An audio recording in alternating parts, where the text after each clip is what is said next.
Hello and welcome to Justice. I'm Judge Jeanine Pirro. Thanks for being with us tonight. You know, I've been watching this president for 6 years, and after this week's prayer breakfast, it all came together. It finally made sense to me. Barack Obama is comfortable with extremism. He's okay with it. He's nonplussed. It's part of what happens. It explains why he goes golfing within minutes of announcing the beheading of an American. It explains why he didn't join 40 world leaders in France to denounce Islamic terrorism. It explains why he doesn't attend certain funerals, why he does nothing about the wholesale slaughter of Christians in the Middle East, or the raping, beheading, crucifying, and burying alive of children there. Why he doesn't get excited about people who cross his red lines. And it explains why he so easily pivots to health care after announcing the burning alive of a coalition pilot. But back to the prayer breakfast. Take a look at this. And lest we get on our high horse and think this is unique to some other place, remember that during the Crusades and the Inquisition, people committed terrible deeds in the name of Christ. So this is not unique to one group or one religion. There is a tendency in us, a sinful tendency that can pervert and distort our faith. You know, the president's comments didn't make sense to a lot of people, including Joe Scarborough. You almost have to ask the question, where did he go to church? Where would he get such ideas from? You know, Joe, I'm so glad you asked that question. It took me back to this man whose church the president attended. No, not God bless America, God damn America, that's in the Bible for killing innocent people.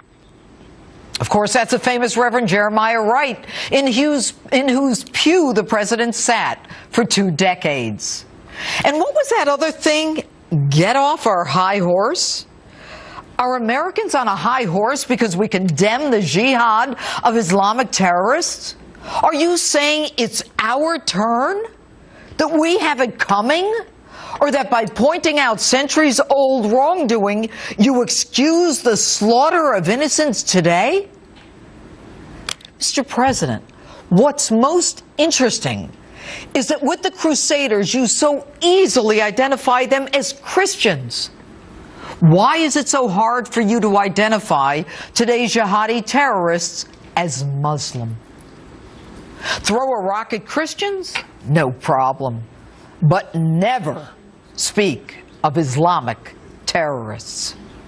Mr. President, aside from the obvious that was then and this is now, the Quran is interpreted by some as demanding jihad, the taxing or killing of non-believers, and a worldwide caliphate. And surprise, today's terrorists are beheading, imposing that same jizya tax, and in their march to create an even bigger Islamic State. Stop apologizing and stop pussyfooting around with this language dance. We get it. Not all Muslims are terrorists.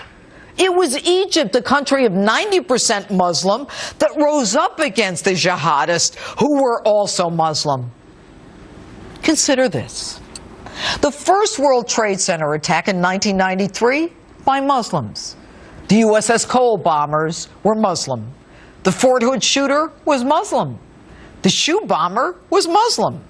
The underwear bomber was Muslim. The Boston bombers were Muslim. The September 11th hijackers were Muslim. Mr. President, please identify what other violence is being committed against Americans in the name of any other religion. Or is it just coincidence?